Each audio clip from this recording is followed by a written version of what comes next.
मैं रंजना शुक्ला और आप देख रहे हैं सत्य केसरी न्यूज। तो आज की कुछ विशेष खबरों के साथ आगे बढ़ते हैं और आइए चलते हैं करनाल के उजाला सिग्नस हॉस्पिटल में।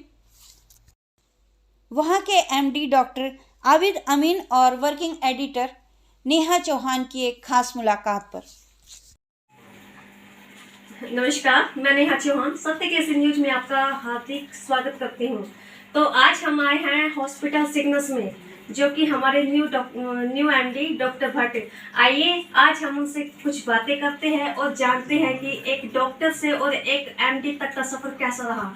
नमस्कार डॉक्टर साहब। नमस्कार। सत्य केसरी में आपका स्वागत है सर। थैंक यू जी। एक सीख है इसमें जो रिस्पॉन्सिबिलिटी मिली है, पूरा एक सेंटर की पूरी रिस्पॉन्सिबिलिटी है, चाहे वो मेडिकल रिस्पॉन्सिबिलिटी हो, एडमिनिस्ट्रेटिव रिस्पॉन्सिबिलिटी हो।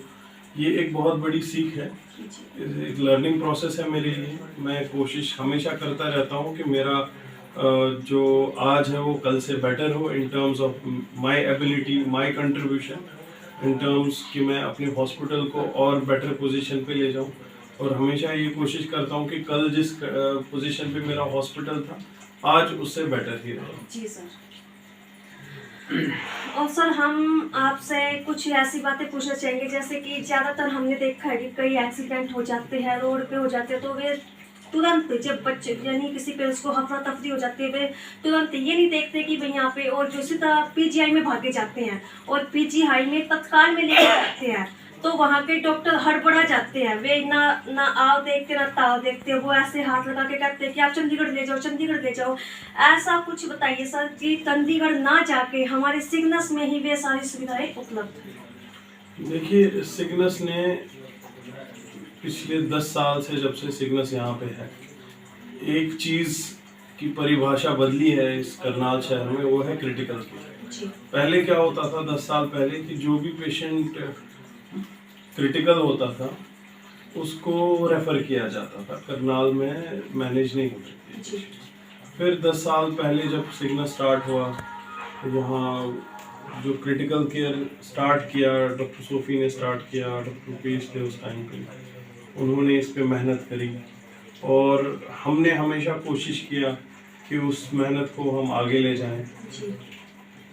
जो क्रिटिकल केयर की जितने भी पेशेंट्स हैं, जहाँ अगर आप करनाल में देखोगे जितने भी सिक पेशेंट हैं, क्रिटिकल पेशेंट्स हैं, सबसे ज़्यादा जो मैनेज किए जाते हैं वो हमारे हॉस्पिटल में ही मैनेज किए जाते हैं। हमारे पास कई ऐसे उदाहरण हैं कि पेशेंट अब चंडीगढ़ से लौट के यहाँ आए हैं और यहाँ इलाज हुआ है उनका और ठीक होके घर गए हैं। तो कहने का मतलब यह है कि हमारे हॉस्पिटल ने क्रिटिकल केयर सर्विसेज में जितना डेवलपमेंट या जितना कंट्रीब्यूशन करनाल की सोसाइटी को दिया है या करनाल में किया है, उतना ये एक रिमार्केबल अचीवमेंट है हमारे लिए। और हम घरों से ये कहते हैं कि कई सारे ऐसे पेशेंट हैं जिनको बाकी सारे हॉस्पिटल्स में या कहीं से भी ये कहा जाता है कि इनको रेफ़र कर दो, चंडीगढ़ ले जाओ, दिल्ली ले जाओ, लेकिन हम उनका इलाज करते हैं, उनको ठीक करते हैं और वो बहुत स्वस्थ होकर घर भी जाते हैं। तो ये एक अचीवमेंट है। इसका एक मैसेज हमारा यही है कि हमारे पास ऐसी क्रिटिकल केयर सर्विसेज है, करनाल में ही है, जिस लेवल की हम चंडीगढ़ या दिल्ली में बात करते हैं। हम देखो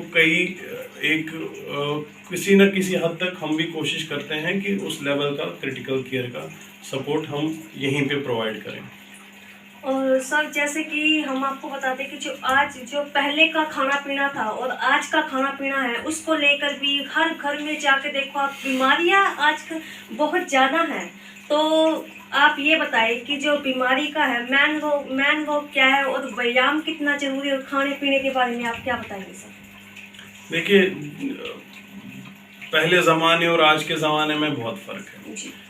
आप सबसे बेसिक उदाहरण ये ले लीजिए कि घर में जो बच्चे होते थे वो बाहर खेलते थे, आजकल के बच्चे मोबाइल पे खेलते रहते हैं। सर आज तो जितना ये ही एक हमारे बच्चों में तो चलो ठीक है, बड़ों में भी ऑलमोस्ट यही आदत लग चुकी है कि हम जब भी कहीं भी बैठते हैं, बस हमारा मेन सोर्स जो रहता है बस मोबाइल ही रहता है। जो चलना फिरना वगैरह ये सब बहुत कम हो गया है। हम पहले जो डेली लाइफ एक्टिविटीज़ होती थी, खेल कूद वगैरह, वो सब बहुत कम हो चुका है उसके कारण। और डाइट में जैसे फास्ट फूड का कंजप्शन काफ़ी बढ़ चुका है इस वजह से, क्योंकि लोगों के जॉब्स ही ऐसे हो गए हैं कि उनके लिए बहुत मुश्किल होता है कि हर रोज़ घर का खाना उनको मिल पाए।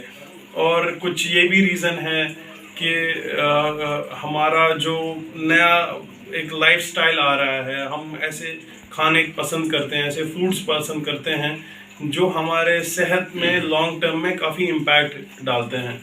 तो ये कुछ वजहें हैं जिसकी वजह से हमारे सोसाइटी में, हमारे देश में या पूरी दुनिया में कुछ बीमारियां जैसे BP, sugar, heart attack, strokes, इन सब का नंबर बढ़ता ही जा रहा है।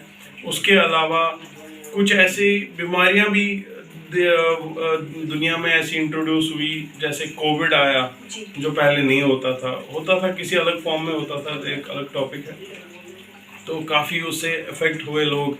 अब कोविड तो चला गया, लेकिन कोविड की वजह से जिन लोगों के फेफड़ों पे दाग पड़ गए या कुछ और दिक्कत परसिस्ट रह गई, तो उनका भी जो, चाहे वो किसी भी एज ग्रुप को बिलोंग करते हैं, तो उनका भी जो क्वालिटी ऑफ लाइफ है वो भी अफेक्टेड रह गया। कई सारी चीज़ें हैं जिस वजह से हम जो सोसाइटी में जैसे अर्बनाइजेशन हो रहा है, पॉपुलेशन डेंसिटी बढ़ रही है, और इससे जो सैनिटेशन हमारा है, सैनिटेशन पे इम्पैक्ट आता है, सैनिटेशन बैरियर सही से नहीं हो पाता, इस वजह से। और आइए देखते हैं सत्य केसरी रिपोर्ट दिनेश मिश्रा की रिपोर्ट। दिल्ली और हरियाणा के बॉर्डर के समीप नाहरी रोड पर हरवेली गौशाला के पास एक एक्सीडेंट हुआ था, जहां पर गाड़ी का पता तो चल गया था, डेड बॉडी की खोज अभी भी जारी है। 3 लोग थे जी, इसमें एक तो ड्राइवर तो तैर के निकल आया था, एक डेड बॉडी उसमें मिली थी गाड़ी में ही, एक डेड बॉडी गायब है। एसडीआरएफ लगातार कोशिश कर रही थी पिछले 5 दिनों से, फिर एनडीआरएफ की टीम को कल बुलाया गया, एनडीआरएफ की टीम आई और कल से ऑपरेशन जारी किए हुए। कौन से गाड़ी का एक्सीडेंट हुआ था? ये छोटी गाड़ी थी, ये ककरोई गांव के आसपास हुआ था। अच्छा, अभी कोई जांच पड़ताल और कुछ मिसिंग है, अभी उसको ढूंढने की कोशिश की जा रही है हमारी टीम के द्वारा, और एसडीआरएफ भी साथ में और सिविल प्रशासन भी लगा हुआ है। तो ये कब से कार्रवाई की जा रही है? कब की घटना है ये पिछले मंगलवार की घटना है। हाँ जी। अभी तक शिनाख्त का पता? अभी तक एक आदमी के कुछ ऐसी सुराग नहीं मिला है कि यहाँ पे आसपास है। अब हमारी कोशिश जारी है, तो लगातार कोशिश कर रहे हैं ढूंढने की, और ऑपरेशन अभी चल ही रहा है। ठीक है जी, आप देख रहे हैं यहाँ पे एनडीआरएफ की टीम आई हुई है हरवेली गौशाला के पास है, और ये पूरी पुलिस प्रशासन भी साथ में है।